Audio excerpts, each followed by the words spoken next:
The pool being used for this video is the 732 by 366 by 122 centimeter oval frame pool.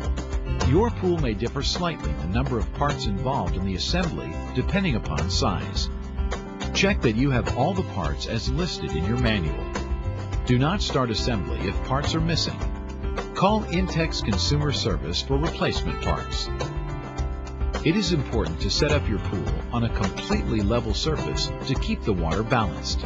Leave at least 2 meters of clear area on all sides of the pool to accommodate the side supports. If the ground is loose soil or sand, foot pads may be necessary to spread the load on the side braces. Make sure the selected location is within reach by your garden hose and a GFCI type electrical outlet, because the pool should never be moved with water in it. Do not put the pool right against your house. Envision the traffic patterns around the pool and see where you can place the filter pump without people tripping over the electric cord. Some communities require fenced enclosures. Check with your city for local requirements. To set up your oval frame pool, you will need petroleum jelly and an air pump such as these from Intex. Before unrolling the pool, clear the area thoroughly of any object that would puncture the pool when it is in use. Ground cloths can also provide additional protection and should be carefully spread out to cover the area. Now you are ready to set up the pool.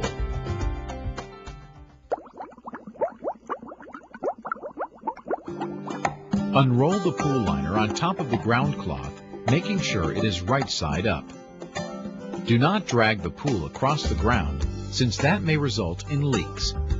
Locate the filter connecting holes. Make sure they are facing the area where you will put the pump.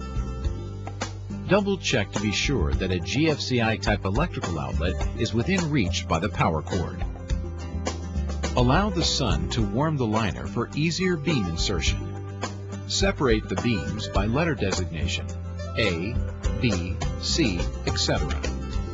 Be sure the liner is fully opened and spread out to the fullest extent on top of the ground cloth. Starting with one long side, slide an A beam, white ring first, into the sleeve opening located in the corner. Continue with a B beam snapping into the A beam. It will be easier if another person holds the sleeve open as the beams are pushed into the sleeve. The assembly diagram in your instruction manual indicates the number of B beams required for your pool. Finish the side with a C beam. Keep the metal beam aligned with the white sleeve holes.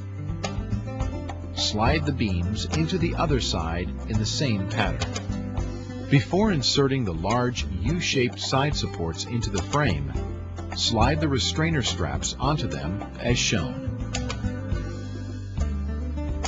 Keep the pool liner frame flat on the ground to make insertion of the supports easier. Squeeze the bottom buttons of the double button spring clips. Insert the support ends into the beam holes and release to secure the top buttons inside the beam. Repeat this procedure for all the supports. Next, insert the connecting rods into the overlapping loops of the restrainer straps and the short liner straps. Pull the bottoms of the side supports away from the liner to stretch the straps tight. Flip the inflatable top ring out to pull it outside the wall line of the pool. Inflate it with an air pump. Allow some room for daytime expansion in the sun. Do not use high-pressure air. Ask your store for an inflatable air pump like these from Intex. Finish the pool assembly by stepping carefully inside the liner to smooth out the wrinkles. Check to make sure the drain valves are closed. The sides of the liner must be pushed outward. Again, make sure the pool is centered on the ground cloth.